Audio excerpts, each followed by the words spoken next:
Greetings, dear viewers. I'm Quill Quickcard, and welcome back to Katawa Shoujo. Let's continue. 2 days later, I'm feeling less miserable. I even go for a long, brisk, healthy walk like the nurse recommended. Something which I had avoided and dodged with all sorts of excuses earlier.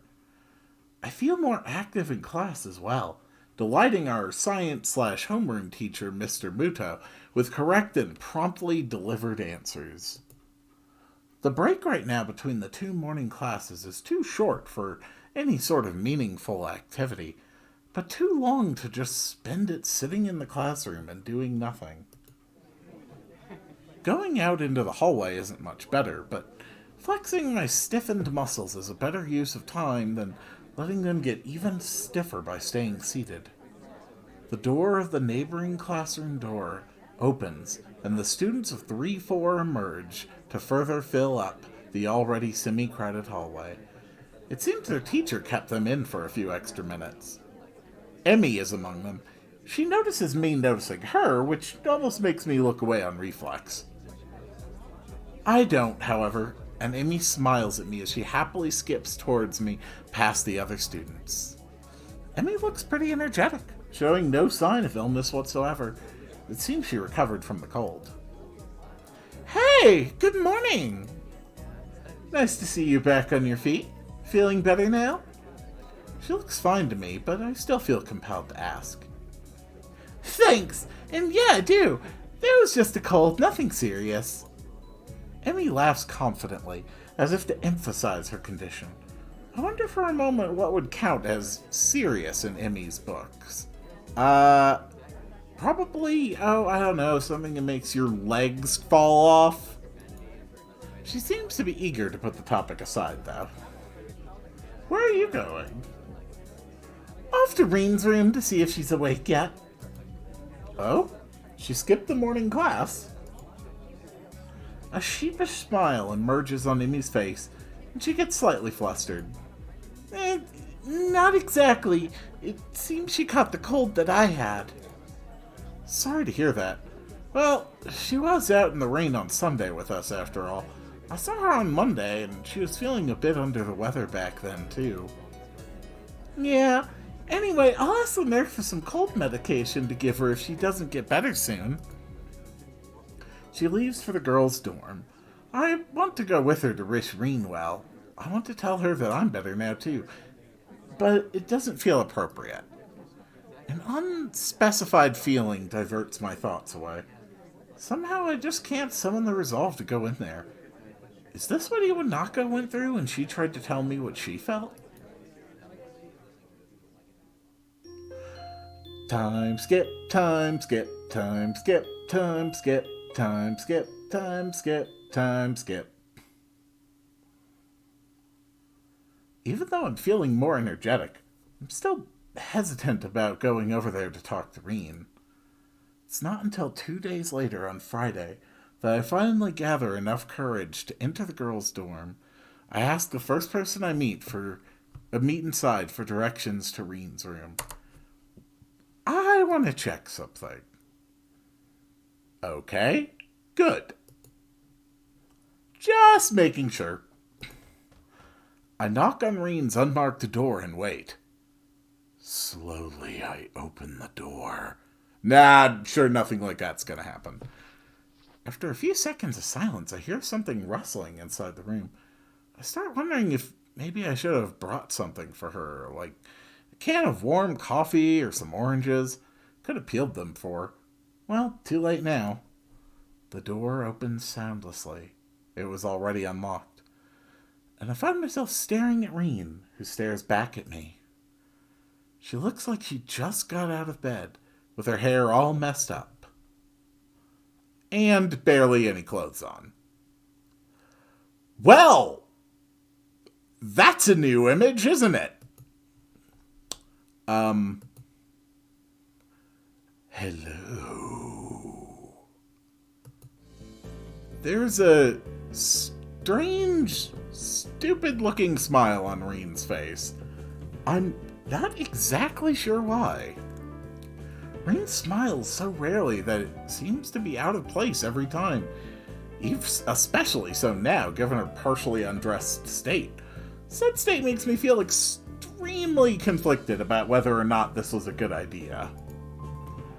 Her cheeks are flushed rose red, contrasting with the milky pale complexion of a person who doesn't get enough sunlight. Her forehead looks sweaty, as though she might have a fever. Hi. Now what? I didn't plan anything further than this, and Reen is staring at me with those expectant eyes of hers again. Something about this situation gives me very strange vibes. Her eyes are even more vacant than usual, and she seems to have a hard time focusing them on anything. The lack of clothing is disturbing, but since she herself doesn't seem to be bothered, why should I be? I keep telling myself that.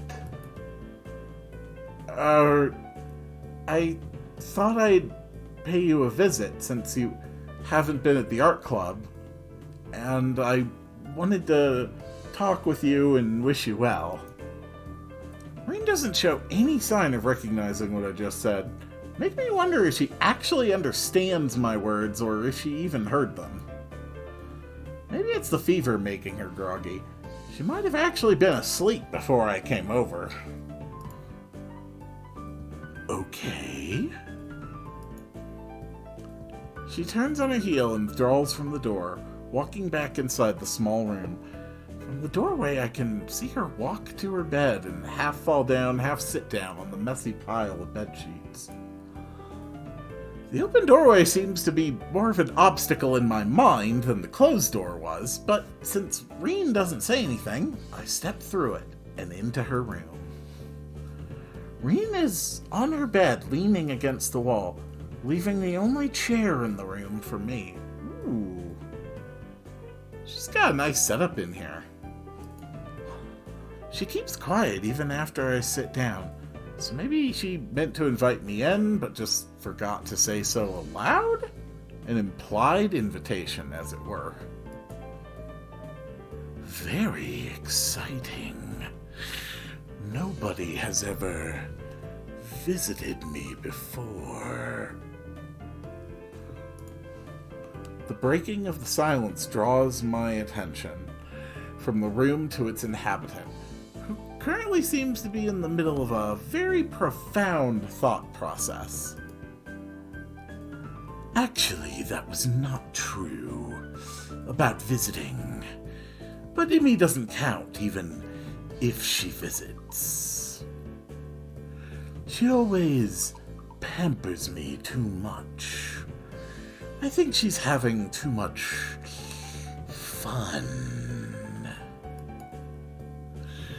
I think I've forgot how to put a bra on by myself. She looks groggily down at her chest. Which is probably why I don't have one on now that I think about it. I haven't failed to notice that Reen doesn't have her shirt buttoned up either, but I try to keep my eyes strictly locked on hers. It's rather evident that she's not a very body-conscious person. My own body, however, is quite conscious of hers right now. She came to wake me up at 7:30 today. Can you imagine that? She pauses for a while and glances up at my dumbfounded face. On second thought, you probably can. It's not like that reverse rainbow fish I tried to imagine earlier. That was hard. Well, yes, that seems like a pretty normal time to wake up if you want to go to class in the morning. I'm trying to sound as reasonable as possible to counteract Reen's unreasonable annoyance. Told her to sod off. She gave me these meds and told me to take them. I follow her eyes. There's the yawn. Okay, made it to 11 minutes. Well, 10 minutes, actually. I follow her eyes to the night table and then to the pill bottle sitting on top of it. I pick it up and turn it around to look at the label so I can see what kind of medication Emmy brought. Active ingredient codeine? You took all of these? No. Yes. I've been eating some since there's so many of them. Seems to make this thing not so bad. I'll freaking bet if you've been gulping down codeine. Actually, I think I'm feeling just fine.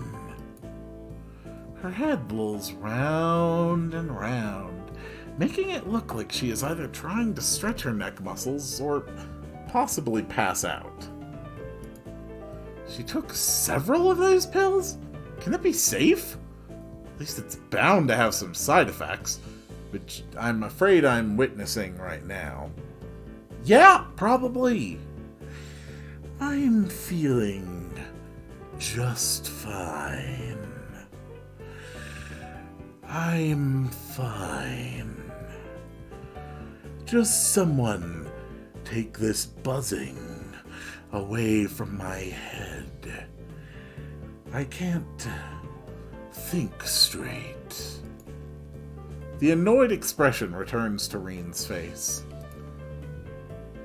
It's like many of those insect things. Or one really big insect thing. With lots of wings. Very much color and everything. What's the word for those? Oh, never mind. I remembered. It's butterflies. She smiles slightly at her last observation. The small pause in her monologue is not long enough for me to dare saying something that could potentially, but not likely, salvage this discussion. I love butterflies. They are the best animal. Did you see any on your way here? You are so high right now, Reen. Hisao? She utters my name as an afterthought, possibly to make clear that she is now addressing me instead of just speaking her mind to whoever might be listening. This odd situation has left me speechless more or less since the moment Reen first opened her mouth. Now that she herself doesn't seem to have anything else to add, silence fills the small room. Makes me glance around again in an attempt to find something to talk about. Reen's room is about as small as mine. The big window, which takes up most of the wall furthest from the door, opens to the east, just like mine. It looks very normal, which strikes me as strange. I expected something more different. About a dozen paintings, most of them in Reen's signature abstract style, and a few art posters are taking up all of the available wall space. But that's about the only real difference between her room and mine. The room is not exactly aesthetic, but it doesn't look like what I'd expected from a girl's room either. A faint smell of art, of paint and paper, is floating in the air. It's the same smell the art room has. Reen isn't too concerned about being tidy, it seems. Everything she owns seems to be arranged in various piles around her room. Your room looks nice. It's an empty sentence one uses to fill empty spaces in conversation, but my wits are failing me pretty hard right now. Yeah. Would you like me to show you the places? She looks down at her half-open shirt quizzically, making me inadvertently follow her gaze to her chest. Oh, I guess I already did. I can't deny that, no matter how hard I tried to act properly. It is very nice that you came to see me. Makes me feel very... what's the word? You know, the one about things and stuff. Anyway, you came. Reen's rambling makes me remember that I actually came here for a reason. Hey, about what we talked on Monday on the rooftop, remember? Sal, now might not be the best time to try and broach a serious topic with, you know, a girl who is actively stoned out of her mind. Reen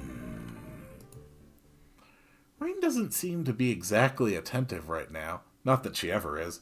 I plow ahead and get it off my chest anyway.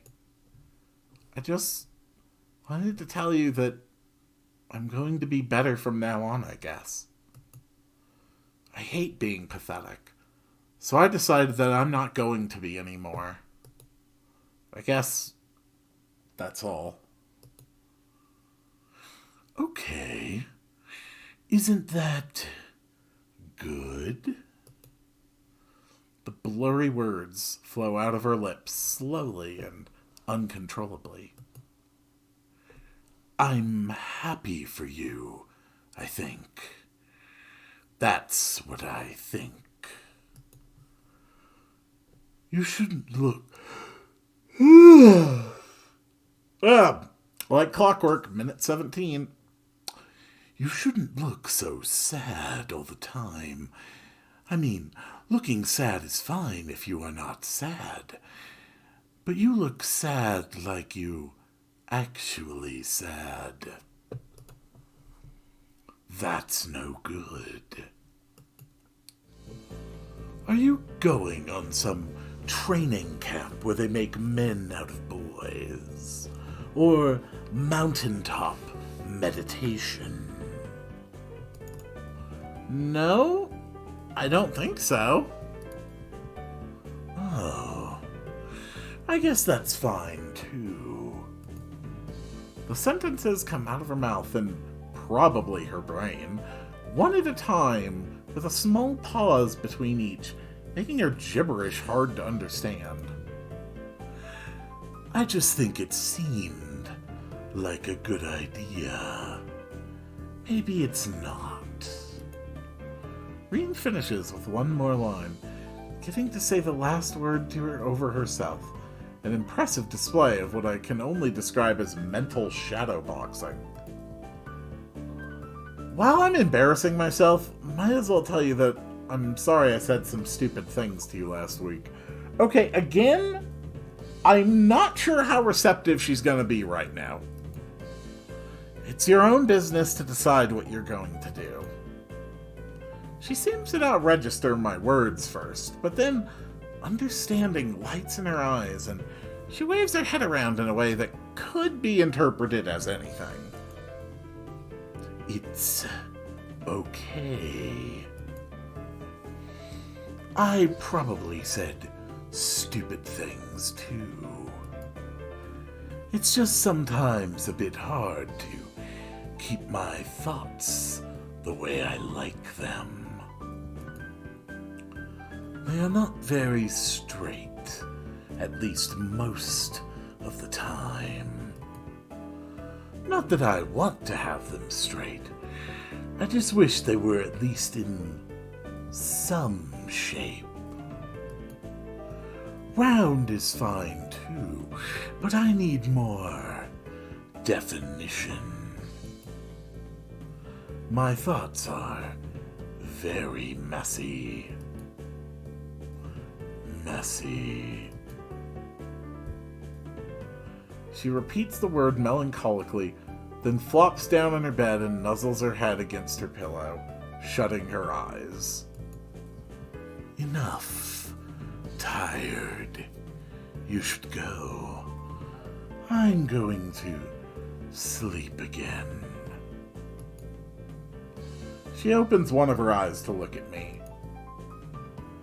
Was it you who likes to look at sleeping girls? Or someone else? Maybe there were many of those. I can't remember. You can stay if you want. No, I'll leave. I have to do homework anyway. I stand up from the chair and take a step towards the door. Wait. Her request stops me in my tracks. Not that I intended to scoot off right away. I look over my shoulder at the girl lying on her bed, again with the strangest kind of smile on her features. She did definitely get a stranger face. She should smile more often. I can walk you to the door. It's the least a gentleman can do. Reen giggles like a little kid, making me beyond absolutely certain that she took far too much of her cold medication today. Oh, yeah, she is so out of her head right now. I have always wanted to say that. Slowly and with difficulty, Reen first rises to a sitting position. Then she stands up with even more difficulty and more slowly still. As if guided by some masculine automation, my eyes instantly lower to the curve of her thighs and the striped panties, at which point my manners force me to lift my gaze back to Reen's eye level. It's getting almost too hard to do that. Reen is standing, although barely. It looks like she has trouble keeping her usually decent balance. Again, probably a side effect of the medicine. She takes an unsteady step towards me, then another smaller one as she notices that it's not a good idea to try to take big steps. I feel my muscles tense as I prepare to catch Reen as she falls down. She manages to take 2 more steps before she falls against me. To my surprise, neither her downwards momentum nor a slight height difference are able to stop Reen from pressing her heart-shaped lips squarely against mine. As our lips part after a confusing moment of nothing but the taste of Reen, I look down at her, trying to find some explanation for this bewildering event. The euphoric smile of a madman broadens on Reen's lips again, and I wonder if I will remember this tomorrow. Realistically, you probably will. This shouldn't be affecting your ability to form memory, so I don't think you've given yourself anterograde amnesia, but you're not in the best headspace. I'm absolutely stumped on how to respond. Reen takes a step backwards, separating her body from mine, and making me only now realize that they were even connected in the first place. The second step is actually a fall backwards, luckily straight onto her bed. The soft thud Reen's thin body makes against the mattress breaks the silence. I move quickly over to her to see if she hurt herself, only to be met with the peaceful face of dreaming. Reen sleeps. She is lying diagonally across the bed, somehow managing to have simultaneously fallen asleep while standing up and fallen down in a way she didn't injure herself. Fool's luck. I tuck Reen in, covering her with the sheets as well as I can. She feels very light, even though I'm not that strong. I stand up to look at her. The oval-shaped face, the dark eyelashes shut against the feverish cheeks, the slender body covered with the pale sheets. Reen sleeps. A conflicts, plural, churn inside of me. I think about calling a nurse to keep an eye on her, but decide against it. After taking one more glance at her peaceful face, I decide that she'll be fine. I do pocket the remaining pills, though. I don't know if I would have taken that step. Groggy and drugged as they're making her, they're still absolutely there for a reason. I exit the room and close the door soundlessly behind me. I exhale deeply, only now realizing I had held my breath for the better part of a minute. Taking a moment to relax, I try to calm down my heart, racing like a jackrabbit. Time skip, time skip, time skip, time skip, time skip, time skip, time skip.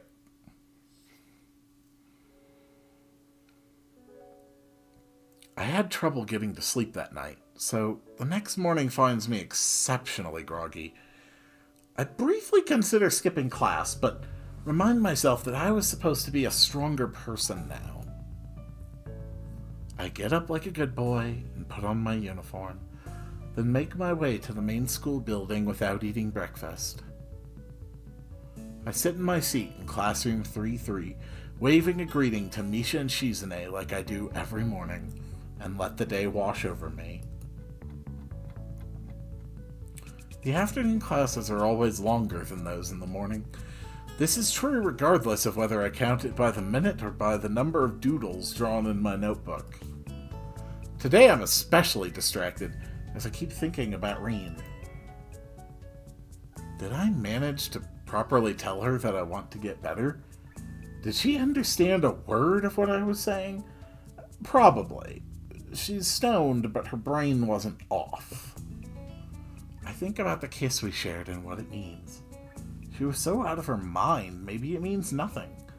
But we've been getting closer lately. What does that mean? I think about Reen more and more nowadays. I wonder if she thinks about me. I'm not sure she thinks much about anything on purpose. The ringing of bells makes me flinch, and then realize that I haven't been paying attention during the latter half of class at all. I look at the assortment of sketches traveling up and down the margins of my notebook, the only thing I got done in the last hour. Feeling vaguely disappointed in myself, I pack up and get to the hallway. Reen is standing right outside the door, her presence stopping me in my tracks as soon as I spot her. Her posture is relaxed as always, but I suddenly feel like I just ate a crowbar. I'm having a hard time meeting her gaze. She doesn't seem to have any trouble looking at me, but those dark eyes are making me feel flustered for no reason. It's hard to look straight at her, so I turn my face away a little. I don't know what one should say in this kind of situation. Then again, I rarely know what to say to Reen in any given situation. Hi. Hello. I try to get rid of the awkwardness in my voice and invoke a more natural way of speaking. I suddenly worry about where I should put my hands. It feels like they're in the way somehow. How are you feeling? You were pretty out of it yesterday. I'm okay. What do you mean, yesterday? You don't remember? She tilts her head to the side like a bird, looking somewhat confused. Remember what? I have a pretty bad memory. I think she remembers just fine. About yesterday.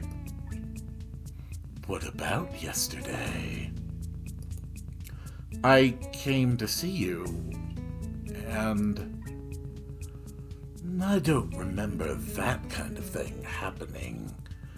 I, for possibly the first time, am going to suspect that Reen is not telling the truth on that one. I can understand why she would be feigning not remembering, but I think she remembers. She really doesn't remember?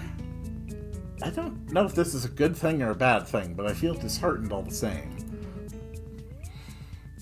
I remember that I promised to show you one place, though. Did that happen for real? Maybe I just think that I remember that, and I really don't. No, that was real too. Okay. Do you want to go? Now? Yeah.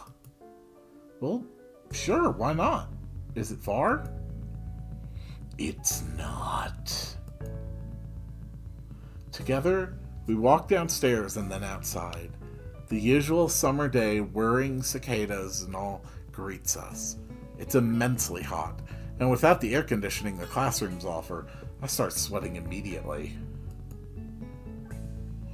We start along the tree-lined pathway that leads towards the dorms. The cherry trees offer shade, with the sunlight blinking through the holes in the canopy. The light creates a chaotic pattern of shadows, dappled with bright places where the beams hit the pavement. Reen's eyes are wandering in every direction but mine. I get the feeling that it's intentional. She leads me to the back gate once again, taking us through it and into the forest beyond. As before, the dropping... Minute 31. Another yawn. As before, the dropping temperature and the drastically reduced levels of light make it feel like the forest is swallowing us into its cavernous belly. We head uphill along the same path as last time, snaking around trees and boulders, over roots and rocks, past wild undergrowth. Birds sing somewhere in the woods, soloists for the humming background music of the treetops. We go past the small clearing with the big maple that is now called the worry tree. The climb steepens, then becomes easier again. I have to stop a few times to catch my breath, then hurry after Reen, who doesn't stop to wait for me. Soon I'm out of breath again. Suddenly the trees end, and we emerge from the forest. The boundary of the woods is sharp and abrupt, as though a line had been drawn to mark it. The hill continues to climb up a little further ahead, but from here to the top it's a rocky meadow, patches of grass and small bushes that look like they are growing straight from the rock. We soon reach the highest point, with the forest behind us, and the view to every direction opening in front of our eyes. And I think that is where we will end for now. And I will see you all on the next one.